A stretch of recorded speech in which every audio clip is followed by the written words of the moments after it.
Beautiful people, welcome back to the Prymal podcast and to the second installment of our short form podcast that we're calling PRYMALS. My guest today is the wonderful Seán Kinane from Health Matters. Seán is Europe's most active tester when it comes to VO2 max testing.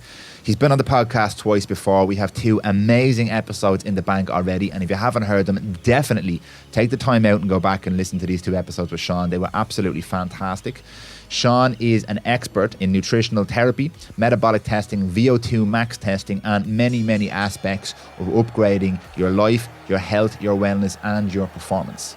In today's episode, we wanted to specifically touch on the concept that Seán is constantly talking about and I'm fascinated by, which is doing the easy stuff easy so you can do the hard stuff hard. This is something you've heard me speak about before, and I've definitely heard Seán speak about before.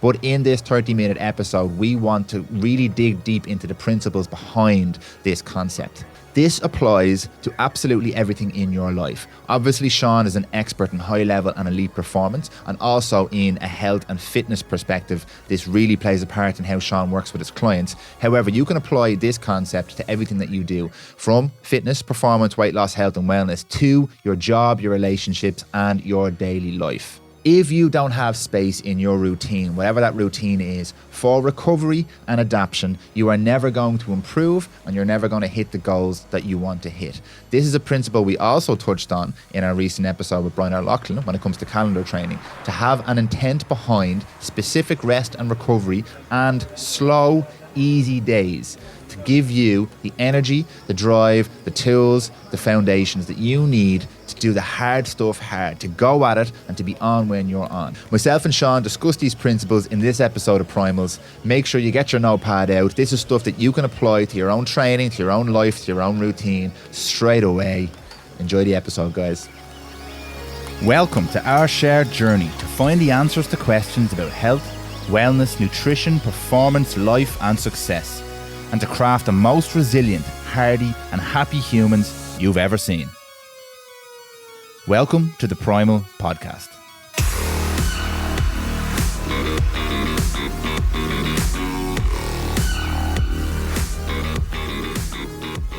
Mr. Seán Kinane.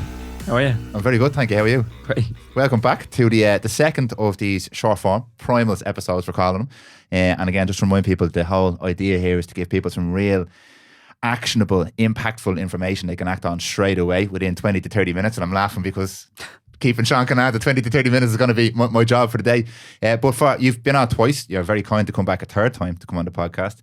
2 cracking podcasts that people are still sending me messages over. But if people haven't listened to those 2, number 1, go listen to them. But number 2, would you mind giving us that 30-second elevator pitch, just your background?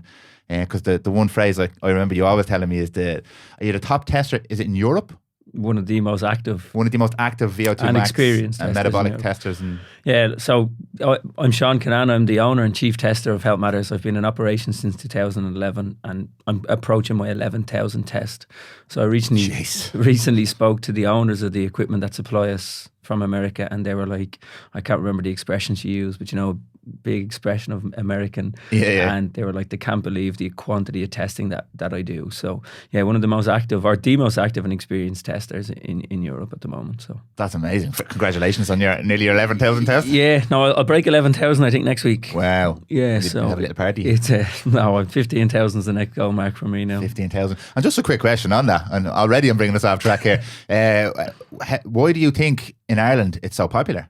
Because people wouldn't have thought something that kind of progressive and scientific. It didn't happen. It didn't happen overnight. Yeah.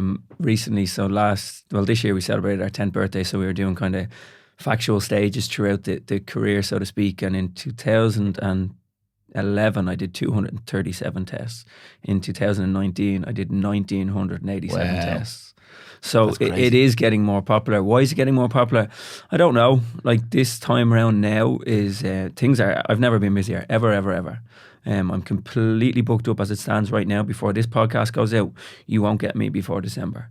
And that's me doing 12-hour days, 6 days a week, some days 7 days a week, 2 of us testing. And like people are, like my own brother, he's like, when can I get in? I'm like, the 4th of December. And that's not me shifting away from work. Like I'm in there for 12 hours back to back to back. So there's a lot of different testing, metabolic and VO2. We do nutrition work. The VO2 stuff now is the busiest it will ever be. November is traditionally my busiest month because people are getting their winter-based training numbers, basically ready for what is going to be a train easy 2-3 month protocol to build a foundation. Brilliant. I love that. And actually, the fact that you mentioned that, I sent out on our newsletter yesterday, or the day before yesterday, about wintering, this concept of wintering and using the winter to do stuff that you don't generally do throughout the year, in terms of, for some people it might be heavy lifting, but for some people it might be a level of base conditioning to prep them for whatever they're coming into in January, February. Yeah, and it's neglected all the time. and time again. Yeah. And even look at weight as an example. I had someone in yesterday, we were discussing weight, and you could nearly see they were like, sure, it's Christmas. And I'm like, no. Take the foot off the pedal. No, you've 2 months. I said, I want you a stone down by Christmas. You know, this was a big guy, 138 kilos. Wow. You know, like he, no problem dropping a stone. But I was like, let's not go into the mindset of let's reduce, let's get focused. So traditionally training, and most people that will listen to this know the concept of, I have to push. If I'm not going hard, it's not worth the session. Go hard or go home. It's absolute rubbish. And now with the winter coming in, people's training quantity gets reduced due to weather, bad light, whatever it may be. So then they think, I must go and smash myself 3 times a week. Well, we're like, well, let's get this foundation built. So let's go really, really easy and build the numbers up. So use your home trainer as an example. So instead of going out for a cycle for 4 hours with the boys on a Saturday, if it's absolutely lashing rain and it's windy and you're not going to go out, instead of leaving the house, you can sit on the turbo and control the environment a lot more. So you can control the controllables, and in terms of what gets managed is going to get corrected in one sense. You know, what gets measured gets managed. So if we can control your heart rate to keep you down in a certain level, you're not going to be putting yourself into these higher zones, which will traditionally be associated with going out as a group, climbing hills, dealing with traffic lights, dealing with headwinds. So you can control this base over the winter. You control the base over the winter, you come back out February, March, you're ready to put the bricks on this foundation, and you'll never ever perform better if you utilize these next few months to get the base built. Yeah, and traditionally I'm just going to use my own field sports, for example, GAA. You completely take the winter off, take it easy, put the weight on, lose all the conditioning, and like pre-season, you come back and you have to flog yourself. And what I've seen traditionally is injuries, poor performance after 3 months, people completely burn out. When you actually start the season in March, your performance markers are way down, where everyone thinks you should be peaking them because but realistically, you've dropped way below what your capacity is. You've done nothing about it. You haven't maintained a stable base, and you come back in January, you get absolutely flogged and hammered for 8 to 12 weeks. So you don't really make the kind of improvements that you could make if you built that base over the winter. Yeah, people are unwilling to look at it as a bigger project because... Yeah, more kind of a longer timeline. Yeah, they want it done now. Yeah. And they want and expect just that to be able to go hard all the time. It's not going to work. The concept, and I know you want to speak about the whole theory behind do the easy stuff easy to do the hard stuff hard. And that's what our objective behind this conversation is, or this, what we want you guys listening to kind of change your training or have a kind of light bulb moment to go, yeah, that's me. Like if you are that person that always slogs yourself, always feels fatigued, always feels sore after a run, you're not training the right way. Yes, we need you to train hard, and that's going to be your anaerobic stimulators, which we're not going to go back into. You can look there back is a podcast on that. Yeah, on the concept of it. But you know, the likes of your tempos, your intervals, the hard stuff, the short stuff, they're going to be what's called anaerobic. But without aerobic training, there's no adaption, there's no recovery, there's no growth. And you mentioned it, injuries, fatigue, overload, lack of progression. So when people find that they stagnate, if you just consistently do the same thing, you're not really going to change. Like repeating the same thing over and over again and expecting a different result, it's not going to happen. You will become more tolerable to fatigue, but you don't improve. And if your times are staying the same, your weights are staying the same, in terms of no progress, what the probably issue is that you're always anaerobic training, because the quality of them sessions get reduced if the whole time you're under pressure. Yeah. So if we were to go out and do an easy run, so the concept of an easy run isn't managed very well because people go and do it with their friend that's faster than them, or they get a pain in their face running 5 minute 30 kilometers and go, I'm faster than this, and they just go and run. And it's not that you can't do it, you can do it, but it's the stress that it puts on the body, because if the easy stuff isn't done easy enough, the hard stuff can't get done hard enough. So the quality of the stimulators in the anaerobic sessions is poor. You don't know it's poor because you're doing it all the time. You feel like you're pushing. But if we bring in some lower intensity, easier stuff on your easy days, the higher intensity, harder stuff will be much more quality. You're going to create a much better stimulus. You're going to push yourself to a better, harder, higher place that you never thought you would be able to get to, because your easy stuff has been done easy. It is allowing for growth, recovery, and adaptation. So you're not overloaded leading into this session. Yeah. And time and time and time again. And the example I used to Dan before we came on air was a friend of mine, unfortunately, has just come out of COVID. 2 weeks of what I would class as ideal recovery for this man, because he just always overloads himself. And his first words for me that he never felt better. Yeah, he had that downtime. Yeah, he was forced into recovery, and his lifts are better. He did kilometer repeats; they were faster. He's leaner. He's thinking clearer. And I was like, I'm going to say this to you because you're my friend. I've told you this for years. So the buy-in to accept the low intensity stuff is very, very important. From a mental perspective, people feel guilty that they're not training hard enough, or that a session is missed. But listening to your body and identifying, you know what, I've had a tough couple of weeks here. Like a lot of triathletes that are coming to me at the moment for testing are training 3 times a day. That's crazy. Like, these are not professional athletes. Yeah. These have families. These have full-time jobs. They're not getting enough sleep because they're in the pool for 5 o'clock. Then they're doing a tempo session on their lunch break on a bike, and then they're doing a run in the evening.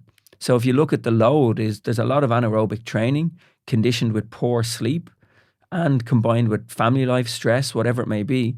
If you're always trying to perform at this really high level, you're going to put yourself in more stress. A sympathetic nervous system, the body is going to be always there. And again, that's going to limit so many different areas of performance. Yeah. Why I love this, right? Because I first spoke to you about this on I think it was our first podcast together. I spoke to you about this. And then most recently I heard you speak in the Telos Mastery group about this. And the concept, you're obviously an expert in endurance sports and anaerobic capacity and stuff like that. But this is a concept you can apply to literally every single thing you do in your life. So if people listening now, if you're not a triathlete or a distance runner or trying to improve your 5K, it doesn't matter, because this concept should apply to absolutely everything you do in your life.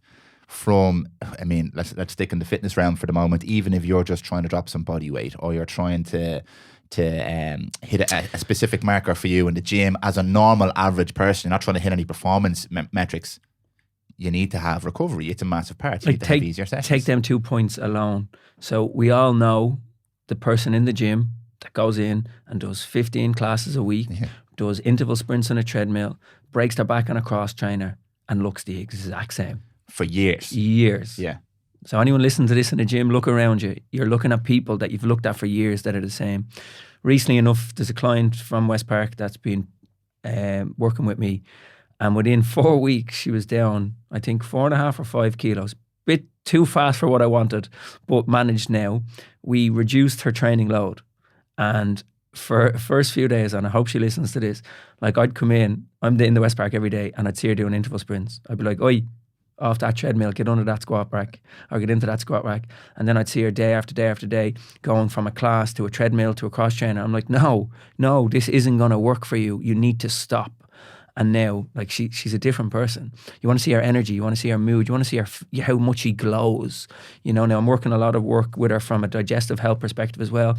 Bloating's gone. Strength is up. Her measurements are down. Her weight is down. But she's talking about her as a person, her energy, her thinking process. She says she's thinking clearer. She's sleeping better. She's less irritable with her kids. You know, things like this. It can change your life in that sense, and the weight's coming down. Or you have someone that goes in and trains 6 days a week and heavy slog themselves, suffers mad DOMS, but your DOMS is only a weakness. Let's go in and train again. No, it's not a weakness. Your body's under pressure. If you wake up and you're sore and you're tired and you're fatigued, the worst thing you're going to do is go and repeat that process. Allow yourself, go for a walk, eat better, sleep a bit better. And I know I always speak about it. If you're looking at it from a weight loss perspective, take your day off the gym, go to the supermarket, prep your food, go for a walk, get a better night's sleep. That will significantly play a better role for your performance growth or whatever your goal may be than going in and breaking your back in the gym. Yeah. Because I'm trying to be super specific for people here, that's such a common thing you said there, and I think a lot of people listening will really recognize that. Can you explain why, for someone who wants to lose weight, specifically we'll take the weight loss thing now because it's really interesting. It's kind of not like running and weightlifting and stuff like that. Why, when they're doing all these different things, are they not seeing change? And why, when they stop doing this level of volume, do they see change? There's loads of impact or loads of different areas that you can answer that for. Like stress, if you don't control your stress, sleep and digestion, that's the biggest one, yeah. You've no hope of losing weight from a hormonal response perspective, from an appetite suppressant perspective, from an imbalance in blood sugar perspective. There's loads of different contributing factors, but it's the big overload of this sympathetic nervous system where the body's preparing you for flight, basically. It's basically saying we're being chased by a bear. We're not prioritizing weight loss. We're not prioritizing reproductive health. Use the example of females that lose their cycle from overtraining. Now, obviously, body fat has a role to play in it, but if you're consistently stressed, the body is not going to prioritize weight loss. It can't. It doesn't say, oh, we need to drop weight here. It says, no, we're being chased by a bear. We're going to get this adrenaline ready just to pump and keep it away. Cortisol is really high. Your sleep is completely out of whack. Your cravings, your appetite is completely out of whack. Your blood sugar is imbalanced. You can't think straight. Or use the example of stressful job, stressful training. So you go in from a stressful job and you go in, you're stressed getting to the spin class, and then you go and do a 45-minute stressful spin which you're anaerobic for. So you're coming in completely stressed. Then you go home and the majority of the calories you burn during your spin is going to come from glycogen because it's an anaerobic pathway. Not all, but majority. And I'm not saying spin isn't good. Of course it is. But the bigger picture, if you were to be significantly de-stressed, don't be stressing to getting to a 6 o'clock class. You're to get there at 6:30. Go in, think much clearer. Do some squats, do some bench press, do some lat pull down, go for a walk. You're going to be so much better because you're going to get that metabolic rate boosted. You're going to get the body into this parasympathetic nervous system. You're going to sleep clearer. You're going to think clearer. Your food choice is going to be better. And the success then will start to happen for weight loss a lot easier. Yeah. I think the important part of what you said there that people forget is exercise is a form of stress, where many people think they're relieving their stress when they're exercising. And to a certain degree, your mindset is different. You're not thinking about the problems they have in your life because you're focusing on this very difficult spin class, as you mentioned, for example. But that's a physiological stressor. That's not de-stressing you. It's adding more stress to an already stressed system. Yeah, it is. And spin, I don't mean to target spin, but spin is traditionally a stressful class in regards to it's high tempo, it's intense. Yeah, it's a high intensity session, which is anaerobic. There's going to be very small stages of the class where there's down times where you're aerobic, but it puts another stressor onto the body, which can then wreak havoc in many different aspects of human performance. Yeah. So obviously from endurance training or running or cycling, and then we've mentioned weight loss. What about somebody, again, I'm trying to think of the average person who's not specifically looking to lose weight, or maybe they're just looking to get that little bit fitter in the gym. I'm just trying to get fitter, so I go to the gym.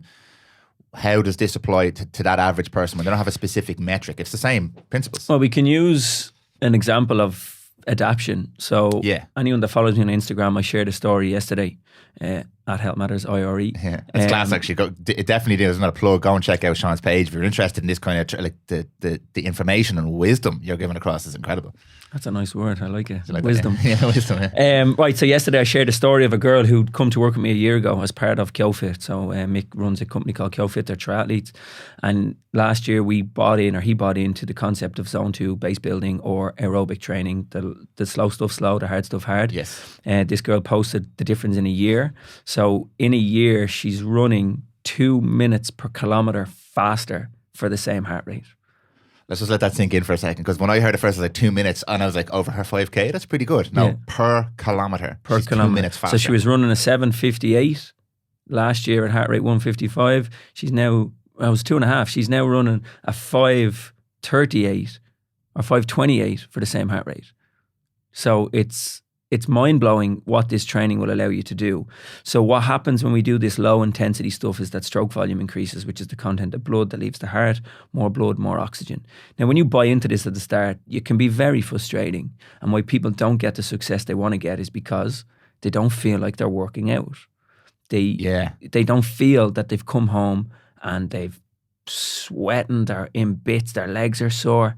If you come back off a long run and that's how you feel, you're doing it all wrong. You should come back off an easy session and go, I could do that again. Yeah. So if you want to think about, so without testing, without knowing your parameters, if you want to implement this today, you're going for a long run today, you need to come back from that long run and go, I could do that again right now. You should come back and go, that was easy. I don't feel like I've trained.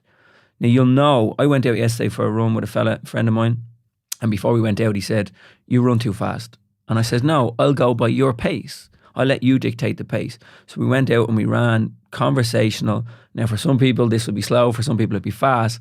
Like we ran like 5:08 a kilometre, which was really, really low for me. And it was great. Felt really good. Now, that day I had heavy deadlifted. So it worked really well. I hadn't seen this guy in a while. And I was like, let's go out, shoot the breeze, go for a nice easy run. Came back and I was like, yeah, I'm delighted that I went slow because I could have gone out. And I'm probably the worst for it. No, I'm not the worst for it, but I'm not going to lie. Like sometimes I go out to do long runs and next minute I end up running sub 4 minute kilometres. I'm like, whoa, Seán, what are you doing?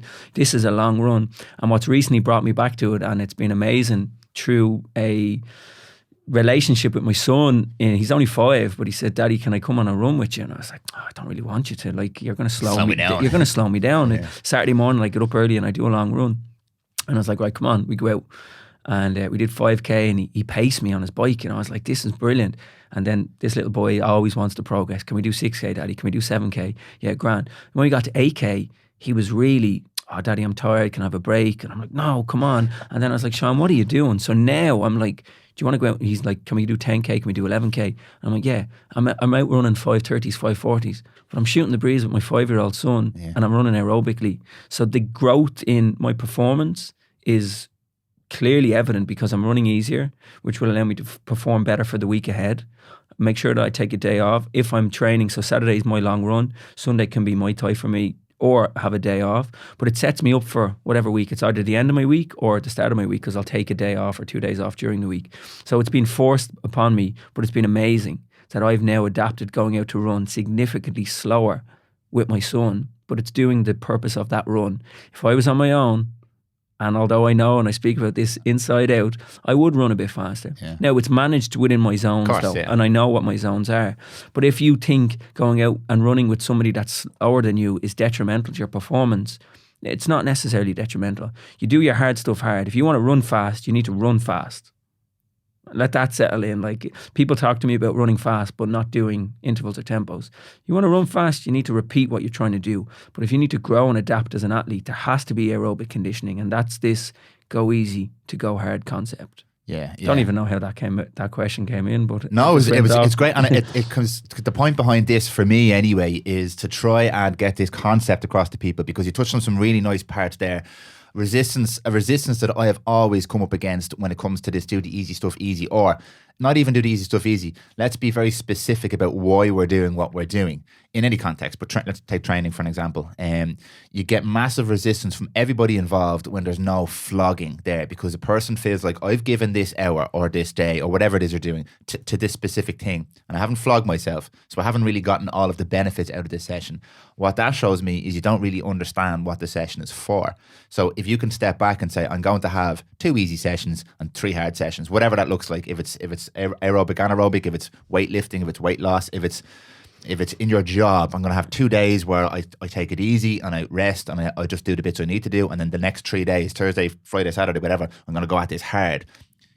You then know, and when it comes to the easy days, you're in easy mode, you've no resistance, and you know the goal here is to come out of this feeling rested and recovered, not feeling like I'll flog myself. So then there's no of that. You mentioned guilt. There's no guilt attached to that. No. But if you don't even know that, if you've no plan and no concept of easy and hard, every single day that you don't go hard, you're going to feel guilty. And what will eventually happen is you won't be able to do any days hard because you'll be burnt out. You'll constantly feel guilty. And people are familiar with this cycle with weight loss, because restricting foods is a very difficult way to manage weight loss, because if you're constantly restricting foods, you'll always feel guilty and you'll never really get anywhere, and you probably never lose the weight. So it's a really, really good concept. There's a couple, like even another example, and when I'm listening to you now, so I don't do my own strength programs, they're done for me, and the boys are like, yeah, take a 2-minute rest in between sets. I'm like, 2 minutes? Yeah. Like, no way am I taking 2 minutes. They're like, no, you have to. So it's something that I've bought into now, and you can see the difference in your lifts. You know, it's slightly off topic, but to that whole concept of taking a bit of downtime, you know what I mean, to allow for that rest and recuperation. And then also the point you just said, like, at the moment, I'm so busy, I'm trying to manage my hours a bit better. I have a young family, and it's difficult being a business owner, trying to grow and then trying to get the balance right. So what I've just decided to do is that I finish early Monday and Friday, but I work late Tuesday and Wednesday. Yeah. So just that, so I know then my Monday's going to allow me to go in and do a solid session, 12-hour days, Tuesday, Wednesday. Thursday, Alana tends to work for me. And then Friday, I'll do an easier day because my little fella plays football. So it's managed in that sense, you know? Yeah, I'm laughing because I actually read, I every now and again I go back and I reread some of Ross Edgley's books because I kind of program my own strange stuff for the winter months, the old wintering phase. And he spoke about the big heavy lifts, and if you need more time to recover, to let your nervous system prep for the next lift, that's the point. That's your job, is to rest so you can do the best lift. I'm like, right. And I went into train yesterday with a friend of mine, Neil. We often train together. And when I'm on by myself, I'll buy into that concept. And it feels awful. I'm like, I need to be doing something. But I just take the rest. And then the lifts are good. But when I'm with Neil, I know this concept. I literally read it before the session. I was like, we're going to take 3 to 4 minutes here between these heavy lifts we're doing. But because the two of us are there, as soon as I was finished, he was in. Yeah. And I was like, well, fuck this guy. As soon as he was finished, I was in. And the lifts aren't as good. So it's just funny. Or even the quantity of lifts in a training session. Like I got a new block recently, and it's like 4 lifts in it. I'm like, 4 lifts? Like, what do you mean 4 lifts? I should be doing 20 exercises to get the max out of my session. Exactly. Yeah. So the concept, as you said, it applies across life, you know, like, and I think it comes back to time and time again. Guilt might be the wrong word, but the less or the lower quantity of fatigue that's achieved with a lower intensity session is seemed to be like, if you're not coming back sweating and sore, people feel that they haven't trained. It's completely skew. You need to bring in the less is more approach. And for the last 10 or 11 years, I could give you examples week on week about how people buy into this process and realize that less is more in certain areas of performance to allow for growth. That's what it boils down to, is that you don't have to absolutely flog yourself every session. And I would strongly discourage it. But you need to manage your time, manage your expectations, and manage the load accordingly. Don't think you're going to get the growth you want to get in 6 weeks because you're going to flog yourself 7 days a week. What if you just stretch that out and put it at a 10 to 12 week plan and took it easier, rest, recuperate, revitalize, make your harder sessions harder, and enjoy and embrace your easier sessions? I love it. I was literally just going to ask you some real takeaway, actionable information for people here. So if that people are starting right now, it's, what is it, 8 weeks? Jesus, 8 weeks to Christmas. 8 weeks to Christmas, and probably a month of January, where most people at the moment won't have maybe organized. I know depending on the sport or the activity you're doing, it's different. And if you're in your own fitness journey or personal development journey, it's you make up the season or whatever. But if someone is starting right now or building a training program right now or engaging, they want to improve their 5K, they want to lift more weight, they want to lose a bit of weight over Christmas or whatever like that.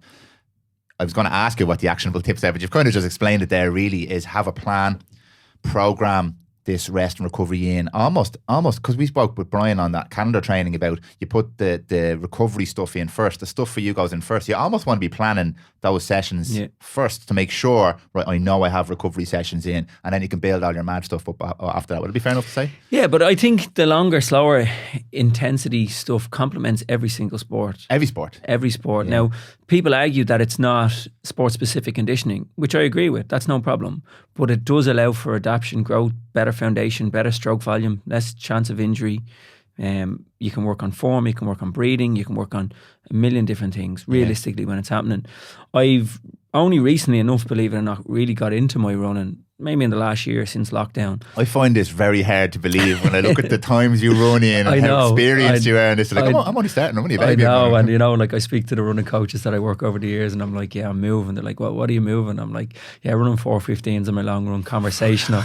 They're like, what? So what I found, so my sport would be Muay Thai, but now, like I'd always traditionally have a really good fitness. Running has brought me to a different level that I never knew, and my padman never knew I could get to.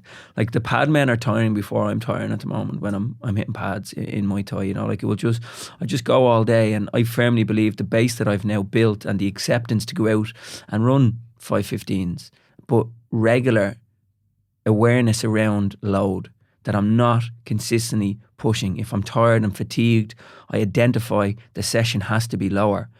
And the biggest thing that I feel, if I feel my body is drained, I won't push hard. I'll eat better, I'll drink more water, and I'll get more sleep. Even if it's going to bed an hour earlier. You know, like the magic of sleep, what the body will allow to do. Like outrageous. It is outrageous. We know that, but it's the buy-in. Like, are you sitting up watching rubbish on TV, flicking through Twitter that hasn't changed in the last hour? You know, nothing's gonna getting away from the phone, getting away from the endless hours of pointless habits and getting a bit more sleep, programming accordingly, going and doing your shop online, going to the supermarket late, whatever it may be, to try and make your whole plan more achievable, because the more planned it is, the easier it's going to be able to do. But bringing it totally going off topic, these easier sessions are absolutely vital. Don't be ashamed of them. And you know what one of the issues is actually, and people have told me this personally, and any triathletes or cyclists or runners will listen to know this, is they've come off the likes of Strava or Trainer Road because everybody just compares. It becomes a pissing contest, you know, and especially cycling clubs. And I'm calling you out on this one. Cyclists are the worst. You go out with a group, you ain't going to do zone 2 because you're going to chase whoever's gone off ahead, and it literally becomes a race. And this is where the benefit of zone 2 training on a turbo, home winter on a turbo in your house comes. You can control all the controllables. There's no traffic lights, there's no wind, and Johnny's up the road. You don't have to catch him. And buying into the process, and even if you wanted to use it as an encouragement tool or a marker, where you go and do your zone 2 stuff now, use that girl as an example. And let's say people are saying, Jay, you're running very slow. So what? Wait and you see what I'll be running in 6 weeks. Wait and you see what I'll run in 8 weeks. Wait and you see what I'll be running in 6 months for the same heart rate. Yeah. And what they've done is they've just completely transformed their profile, where they get to their event in a significantly better position than what they would have been if they had a shorter period of time and always went really, really hard. And I'm not saying the success with this training happens overnight. You're looking at a minimum of a 12-week buy-in before you start to notice a change, meaning that your times have got lower for the same heart rate. Another reason why that, and we're touching off the time here, but another reason why that messaging is so applicable to life in general. It's not about external markers of success. It's not about comparing yourself to other people where they are now, because that's a recipe for failure, whether it's in fitness, sport, weight loss, life, your job, happiness, relationships, anything. Comparing yourself to other people's metrics and markers. Oh. They have a completely different, if you and your neighbor or you and your sister who grew up together, you have 10, 20, 30, 40 years of different conditioning or training. In the sports context, say I trained 3 times a week for 20 years and you train once a week. We can't expect to have the same markers. Similarly, in your life, we've taken different paths with different experiences, different nutrition, different upbringing, different beliefs, different everything, relationships. You cannot compare yourself to other people's standards. But they do. But you do, and I do. And so much so that I'm working with a couple of different groups at the moment. And like I'm testing 50 athletes from the group, bike and run testing, Jay Redmond's triathlon group, pro coaching. And I say it to them, don't compare your heart rate to John. And then you get a message, why is John's heart rate at this and my heart rate at that? Does that mean that I'm not running as good as him? And I'm just like, really? So that's why I did them videos during the week. Yeah. So I did 2 videos live testing on Tuesday, I think. One fella, unbelievable fella, 100 BPM. He was producing 200 watts on the bike. Later that evening, a fella producing, or when his heart rate was at 100 BPM, he was only producing 140 watts. Just clarify that for people that don't understand what those metrics mean. It means for a certain heart rate, you're getting more output. BPM is 100 beats of the heart per minute. So if we put these two together on a bike and said, I want you both to go at 100 BPM, One fella's killing himself. But he's going to be. No, he was still aerobic. What he's doing, he's producing significantly more power. So he's going to go faster. Around, So then the reaction of the second fella might be, well, I need to catch up with him. Yeah. But then you're going to be you're putting yourself in a different situation. The point you made there that like we all have different heart rate. We all are completely different in regards to your metric. So controlling your metric post-testing, these are your numbers. That's it. End of story. You don't need to compare to anything. We know your numbers. As long as you stick to your numbers, you don't care what anybody else is doing. Because if you start to concern yourself with their numbers and why their heart rates are that, you've lost the objective. Yeah. It's absolutely pointless. And then the egotistic thing going, oh my God, Seán says I have to run 5:30s. I normally run 4:50s. Yeah, okay, so if you can't deal with that and you don't buy into it, you're going to find it very difficult to get the success that you want. Yeah. So you need to step away from that side of things and understand that the journey will only bring positivity to performance, life and health. Yeah, I love it. And because you called out cyclists, I will too. 2 abreast, fuckers. 2 abreast, not 9. Seán, absolutely incredible. Obviously, from a sport and performance point of view, but from a life point of view, I love this concept. I just spoke about it before. We're probably going to speak about it again. Yeah. We've managed to keep it, I think, just around 30 minutes there. So that's ace. Really, really good information for people there. Do the easy stuff easy, so you can do the hard stuff hard. Plan it, implement it, and don't compare yourself to all these abstract metrics. I don't know, you love that one. Like, just you can repeat it, do the stuff easy, or do the easy stuff easy to do the hard stuff hard. That's what it's about. Yeah, that's what everything's about. For anyone that's unsure about what we're talking about when we say zones, so the company that I run, we offer performance testing where we identify your training zones. So when your body is functioning what's called aerobic and anaerobic, in order to do the easy stuff easy, you have to be aerobic. So we offer performance testing. It is called a VO2 test. So at Health Matters, we offer VO2 testing, metabolic testing. We do nutrition work, nutritional therapy. We're based up in West Park Fitness in Tala. We are a portable company and we can travel to any club or organisation in the country as long as adequate numbers are met. So if you do want to reach out to me, you can get me on Instagram, on Twitter. Instagram is at Health Matters IRE. That's what I am most strong at. And please do give us a follow. Or the website is myhealthmatters.ie. And like I said, even if you're not right now planning on getting tested, go and follow Seán, because like this sort of information, as we have discovered in the last 30 minutes, is so applicable to everybody who's doing anything. Not just training, but especially people who are interested in personal health and fitness and stuff like that. It's a massive resource, so check it out. Mr. Seán Kinane, thanks very much. Thank you, sir.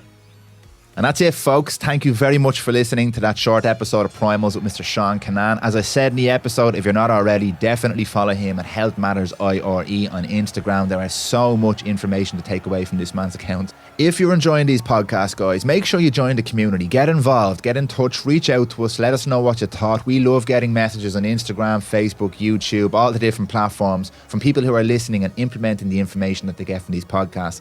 And it really helps to motivate me and my guests to continue to dig deep and really bring out the tools, the real tools you can use to improve your life and empower yourself. So if you do like it, get involved, join the community. The whole point behind running these podcasts is to bring us all together in conversation, to explore our world around us and to improve as a community as well as individuals. I'm really passionate about that. That's why I do this. It's what I believe in. So do reach out, do get in touch, do let me know if you're enjoying the information, and if there's anything you'd like to see us implement or bring into these conversations, you can let me know as well. Once again, thank you so much for listening. Make sure you follow us on Instagram at Prymal Pro and all the other platforms, I suppose. And remember, you can watch these podcasts on YouTube. The video episodes are recorded for every single podcast, and you can watch them on YouTube and immerse yourself in a beautiful visual experience. Thanks very much, guys, for listening, and I'll see you next time.